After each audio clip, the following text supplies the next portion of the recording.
Assalamualaikum warahmatullahi wabarakatuh.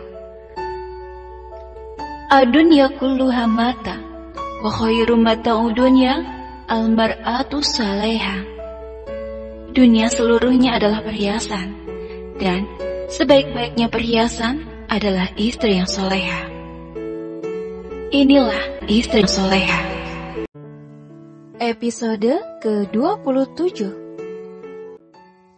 Alfian mencium kening istrinya dengan sebelah tangannya yang sudah membuka pintu rumah mereka.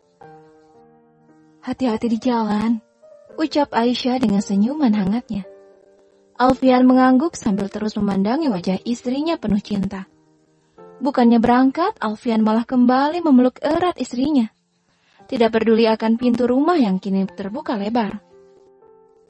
"Seandainya aku bisa bolos kerja," ucap Alfian sambil menciumi pipi istrinya. Aisyah hanya tersenyum.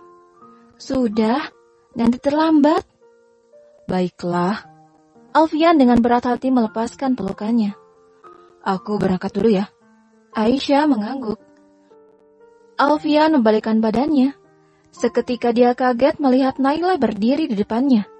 Wajahnya langsung berubah seketika, dingin dan nampak tidak suka. "Selamat pagi, Pak Dokter," ucap Naila sambil tersenyum-senyum sendiri. "Pagi," jawabnya singkat sambil memalingkan wajah. Aisyah berjalan mendekati keduanya. "Pagi, Aisyah." Aisyah tak menjawab, dia hanya tersenyum sambil melihat dengan heran penampilan Naila. Terlihat cantik dengan baju dress pendek berwarna putih dan wajah yang dipoles make up yang tipis. "Cantik sekali. Mau kemana pagi-pagi seperti ini?" tanya Aisyah sambil memegang lengan suaminya. Naila terlihat sangat senang Aisyah memujinya. Dia tersenyum malu sambil terus merapikan rambutnya. "Tidak kemana-mana, aku memang selalu seperti ini setiap hari," jawab Naila malu-malu. Aisyah menahan senyumnya, sementara Alfian yang terus memalingkan wajahnya terlihat tidak peduli. "Oh iya, Pak Dokter, apa aku boleh berteman dengan istrimu? Boleh kan aku sering main ke rumahmu?" tanya Naila sambil terus menatap wajah Alfian. Alfian langsung melihat istrinya. "Terserah istriku saja, dia bebas berteman dengan siapapun." Melihat istrinya, wajahnya kembali berubah, hangat dan sangat bahagia. Keduanya saling menatap dengan mesra. Naila yang melihat merasa kesal. Bisa-bisanya mereka berdua terus-terusan bermesraan di depannya. "Sayang, aku berangkat dulu," ucap Alfian kembali mengecup kening Aisyah, lalu pergi tanpa sama sekali berpamitan pada Naila. Naila terus menatap kepergian Alfian. Wajahnya dengan jelas menunjukkan kekaguman. Aisyah yang melihat hanya menggeleng-gelengkan kepalanya. Rumput tetangga memang selalu terlihat lebih hijau. Tapi itu berlaku untuk orang yang tidak pernah merawat rumput rumahnya sendiri, ucap Aisyah lagi dengan tersenyum. Mendengar itu, Naila yang awalnya kaget langsung tersenyum dengan malu. Dia lalu berpamitan pada Aisyah dan kembali memasuki rumahnya. Siti menjalani sidang untuk yang terakhir kalinya, dengan terus didampingi oleh Abah yang selalu dengan setia menemani setiap di sidang-sidang sebelumnya. Kebulatan tekad Siti yang tetap ingin bercerai akhirnya membuat Yusuf menyerah. Dia walaupun dengan terpaksa akhirnya mau menceraikan Siti. Kini keduanya telah resmi berpisah. Di persidangan terakhir ini Yusuf meminta maaf pada Siti dan keluarganya. "Semoga kamu mendapatkan suami yang lebih baik dari Mas." Yusuf menatap Siti dengan sedih. "Aku ingin meminta maaf atas segala kesalahan yang disengaja atau tidak selama menjadi istri Mas.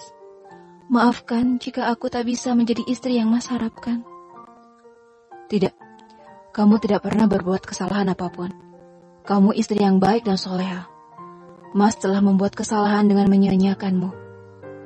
Sepanjang perjalanan pulang, Abah terlihat merenung, sesekali melirik Siti yang duduk termenung di belakangnya. Sebagai seorang ayah sudah pasti dia merasa gagal. Keputusannya untuk memilihkan suami terbaik untuk putrinya malah membuat dua putrinya menderita. Dua rumah tangga putrinya harus berakhir di pengadilan. Bahkan salah satu kini berakhir dengan laporan kepolisian.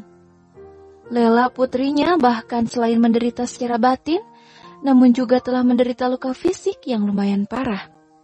Semuanya akibat dari kesalahannya, memilihkan suami yang dia pikir adalah lelaki terbaik.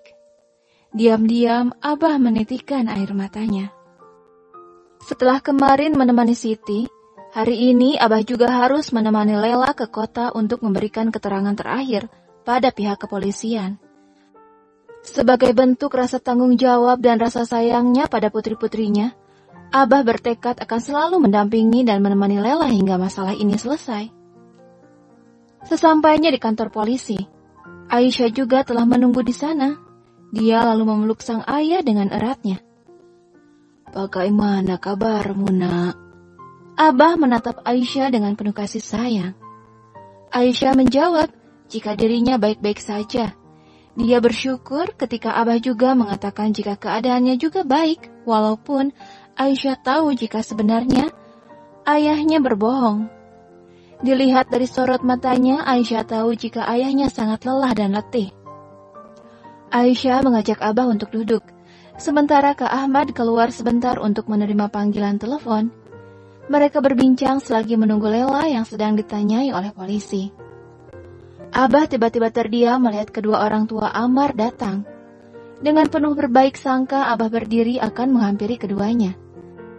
Abah mengucapkan salam, namun bukannya menjawab, mereka malah mengabaikan dan tak memperdulikan sikap baik Abah. Aisyah yang melihat itu merasa geram, dia lalu berdiri menghampiri mereka. Abah yang tahu akan watak dan sifat putrinya seolah tahu apa yang akan dilakukan Aisyah. Abah segera memegang tangan Aisyah sambil memberikan isyarat untuk tidak melakukan apapun. Mau tidak mau, Aisyah menuruti kehendak sang ayah. Dia lalu mengajak Abah untuk kembali duduk, berhadap-hadapan dengan orang tua Amar yang juga diminta untuk menunggu oleh polisi.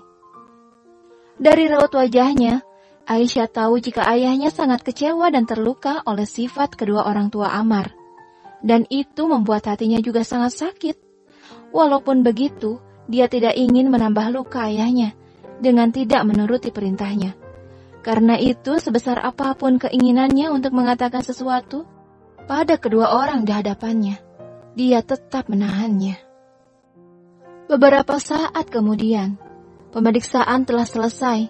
Lela keluar dari ruangan, Abah dan Aisyah berdiri untuk menyambutnya. Melihat kedua mertuanya yang juga ada di sana, Lela berinisiatif menghampiri mereka untuk sekedar mengucapkan salam. Seperti sikap mereka pada Abah, begitu juga dengan Lela. Mereka sama sekali tidak memberikan tangannya pada Lela yang ingin bersalaman mencium tangannya. Aisyah dan Abah yang melihat itu merasa sakit hati. Aisyah bahkan melihat kedua mata ayahnya yang kini tergenang air mata. "Abah, maafkan Aisyah." Aisyah melihat ayahnya sekilas lalu menghampiri kedua orang tua Amar dengan marah. Aisyah menarik tangan Lela yang masih disodorkan pada mertuanya. "Kakak, kita harus segera pergi dari sini, agar tidak ikut terkena laknat dari orang yang tidak menjawab salam. Apalagi mereka sudah tidak menjawab salam 2 kali. Aisyah menatap sekilas keduanya. Kedua orang tua Amar membalahkan matanya mendengar perkataan Aisyah. "Apa ini? Apa ini hasil didikanmu pada putrimu?" Ayah Amar menunjuk Aisyah sambil melihat Abah dengan marah. "Lalu putra Anda? Apa menjadi seorang penganiaya wanita adalah hasil didikan Anda?" tanya Aisyah sambil menahan senyumnya. Ayah Amar terlihat salah tingkah. "Jangan kurang ajar kamu." Ayah Amar lalu terlihat marah. Aisyah tersenyum. Jika orang bijaksana terbukti bersalah, dia akan berhenti lalu mengintrospeksi, memperbaiki diri dan meminta maaf. Namun sebaliknya, orang yang merasa pandai akan terus berjalan angkuh, sambil terus mencari alasan dan pembenaran. Melihat kalian, saya menjadi semakin yakin. Jika usia tua bukan jaminan kedewasaan seseorang dalam berpikir. Kedewasaan ternyata tidak dinilai dari berapapun usia kita. Namun dari seberapa jauh pemikiran kita menghadapi setiap masalah. Kedua orang tua Ammar tidak berkutik mendengar perkataan Aisyah. Abah berdiri, dia menghampiri Aisyah. Sudah nak, sebaiknya kita pulang saja. Abah memegang tangan kedua putrinya. Dia putra kami satu-satunya. Dia harapan dan masa depan kami. Segala impian kami bertumbuh padanya. Sekali lagi bukannya kami membenarkan segala perbuatan buruknya. Akan tetapi kami hanya kecewa pada kalian karena tidak bisa memaafkannya. Ucap ayah Ammar membuat Abah menghentikan langkahnya. Karena masalah ini, masa depannya hancur. Segala harapan dan impian kami sirna. Bagaimana kami tidak kecewa? Abah dan kedua putrinya menghentikan langkah mereka. Mereka langsung membalikkan badan. Abah memegang pundak Lela. Ini juga putriku, sama seperti kalian. Saya juga mempunyai banyak harapan padanya. Tidak muluk-muluk, cukup melihat hidupnya bahagia saja. Suaminya memperlakukannya dengan baik dan penuh cinta. Bukan dianiaya dengan tanpa iba. Ayah mana yang tidak akan kecewa? Abah seolah membalikkan perkataan sang besan. Kedua orang tua Ammar lagi-lagi tidak bisa berkata-kata. Abah dan Lela kembali melanjutkan langkah mereka. Lain halnya dengan Aisyah yang masih berdiri menatap mertua kakaknya. Jika kami tidak melaporkannya, apa kalian pikir putra kalian tetap akan sukses? Masa depannya akan bagus dan cemerlang? Saya yakin tidak. Ucap Aisyah yang diakhiri oleh senyuman sinisnya. Seperti yang Abah pernah katakan. Kita melakukan ini juga demi kebaikannya. Kejahatannya begitu besar, hingga harus ada yang membuatnya jerah. Aisyah lalu berjalan menyusul ayah dan kakaknya.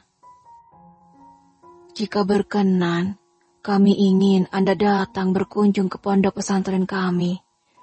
Alangkah senangnya kami jika Anda berkenan untuk berbagi ilmu dengan para santriawan santriwati kami. Abah melihat Zaidan dengan penuh harap. Sebagai seorang hafiz dan lulusan dari Universitas Al-Azhar, kedatangan Anda bisa memotivasi para santri kami agar belajar lebih giat lagi. Ahmad ikut menimpali. Dengan senang tentu saja, Zaidan menerima undangan Abah. Dia berjanji akan meluangkan waktu untuk datang ke pondok pesantren. Zaidan juga baru selesai memberikan keterangan terakhirnya di kantor polisi, menyempatkan diri untuk datang kembali ke rumah Aisyah, di mana dia tahu jika Abah dan Ahmad ada di sana. Selain juga untuk memperpanjang tali silaturahmi, bercengkrama dengan keduanya sangat menyenangkan baginya. Dia pikir jika Abah adalah seorang kiai yang sangat bersahaja. Statusnya sebagai pemuka agama yang terkemuka tak membuatnya jumawa. Abah tetap rendah hati dan mau mengobrol dengan siapa saja. Setelah cukup lama mampir di rumahnya, Abah dan kedua kakaknya pamit untuk pulang. Begitu juga dengan Zaidan. Mereka semua turun menuju parkiran mobil bersamaan. Zaidan melepas kepergian Abah, hingga mobilnya melaju meninggalkan kawasan apartemen Zaidan baru akan menaiki mobilnya. Tiba-tiba ada mobil parkir di sebelahnya.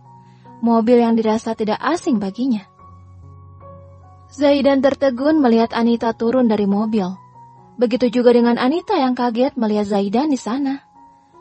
Anita terlihat salah tingkah, sambil membenarkan pasmina panjang yang bertengger di kepalanya.